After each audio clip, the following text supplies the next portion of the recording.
সর্ষে দিয়ে বেগুন দিয়ে ইলিশ মাছের তরকারি। প্রথমে কালো জিরে দিলাম, আর তারপরে দিলাম কাঁচা লঙ্কা, আর তারপরে আমি দিয়ে দিচ্ছি আলু পেঁয়াজ। এটা ভালো করে কষে নিচ্ছি।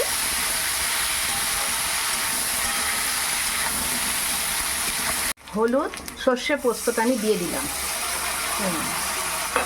দিয়ে আর একটু এবার দিলাম স্বাদ মতন লবণ, জল দিয়ে দিলাম, আর একটু দিলাম, ব্যাস। এবার ঢেকে রাখবো সিদ্ধ হোক। সিদ্ধ হলে তবে আমি দেব বেগুন এর মধ্যে, আর দিয়ে দিচ্ছি মাছ, ইলিশ মাছ। হ্যাঁ, ইলিশ মাছগুলো, তবে আমার বাড়ি সবাই কাঁচা মাছ খেতে ভালোবাসে না, তাই কিছুটা ভেজে রাখতে হয়েছে। যা হয় আর কি বলবো আর। ব্যাস।